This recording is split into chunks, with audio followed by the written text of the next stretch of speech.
talk about that founder in residence process and the experience of how it worked, because I think there was no process. Okay, well, but I mean, talk about what you did, how it went. Well, I mean, they're busy guys, right? So I mean, I think at this point they have like 53 portfolio companies. So it wasn't like here's your first day, sit down with Brad Keywell and Eric Laskowski and start kind of spitballing ideas. I mean, so go figure out the small business space with something. Yeah, I mean, they said hire this guy. I came in on my first day. I got a laptop and a desk, and then I was kind of looking around like, all right, what the fuck do I do now? And no one answered that question, so I just kind of started. I think we talked about this. I mean, I spent a few weeks kind of trying to be a founder in residence. Like trying to come to like investment meetings and read TechCrunch a lot and all the other This is actually funny. So tell them about your story of going to the investment meetings and. Yeah,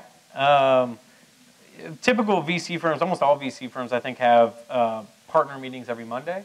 I mean, that's kind of a standard. And with Brad and Eric, I mean, they get up so damn early.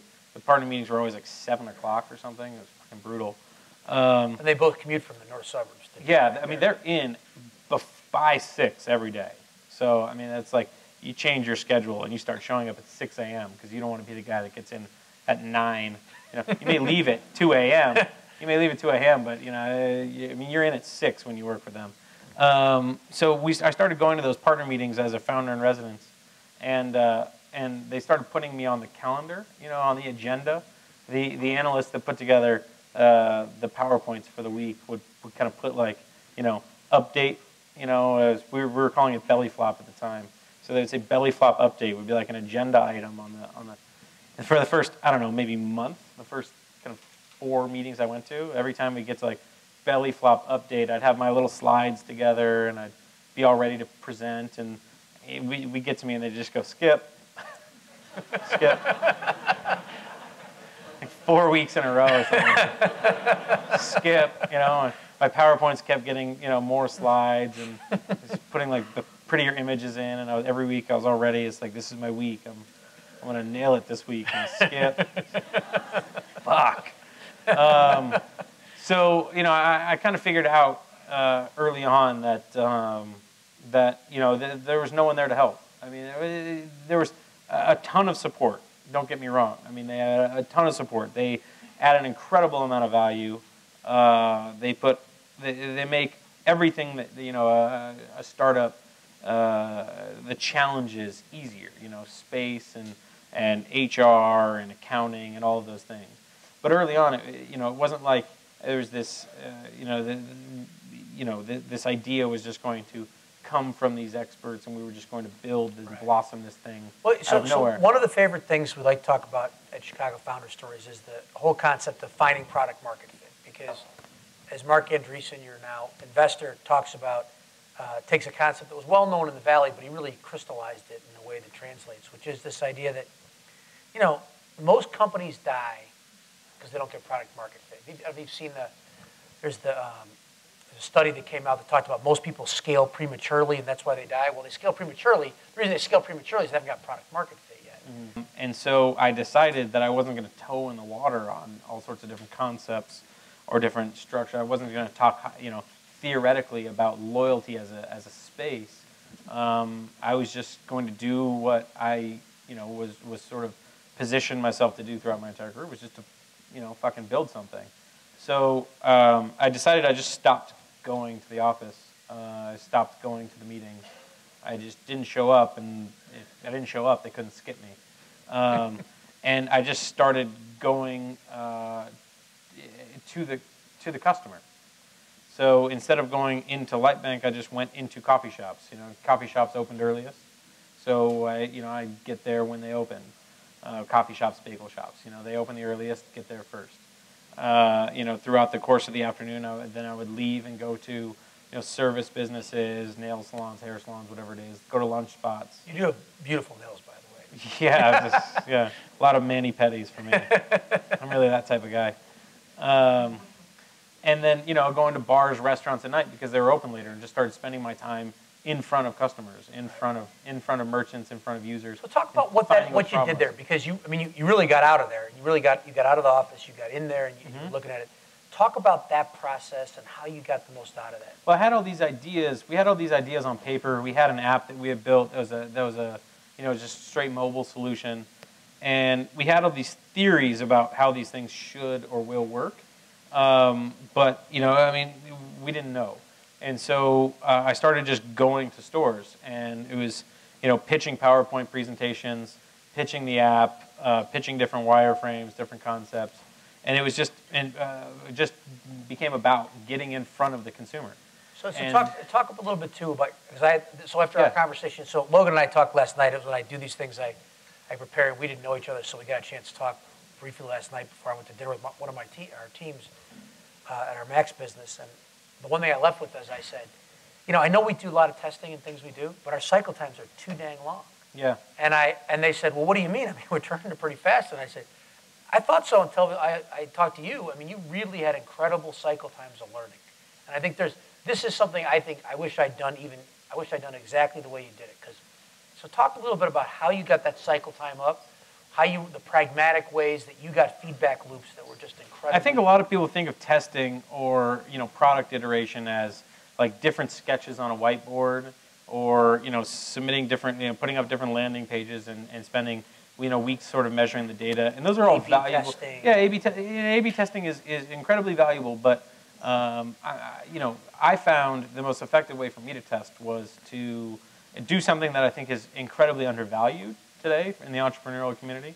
I don't think people pay it enough attention, enough respect, and I think people talk about it, but they don't actually put in the effort to do it. It's just selling. Just go fucking sell.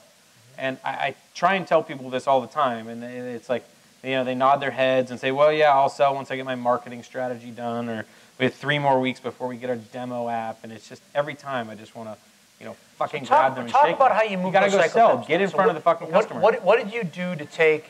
No question about it. But talk a little bit about, because I think it's interesting. A lot of times guys say, well, we'll sell as soon as we have this. You obviously figured out a way to do it, right? So talk about how you did it. So, I obviously came up with an idea, but it was going into a coffee shop in the morning and pitching that idea.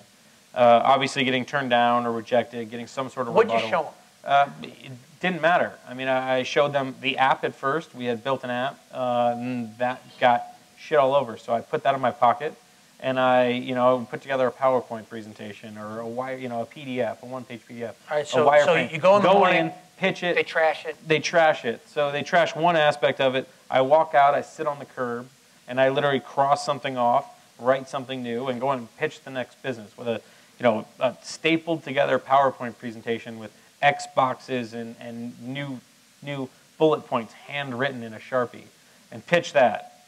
Get feedback on that.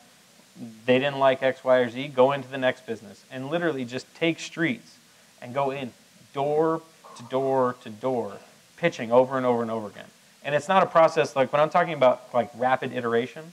I'm not talking about rapid iteration like spending a couple of weeks on a whiteboard. I'm talking about sitting on a fucking curb, changing your product and pitching it to a business next door, and going over door to door to door. And I did that for weeks.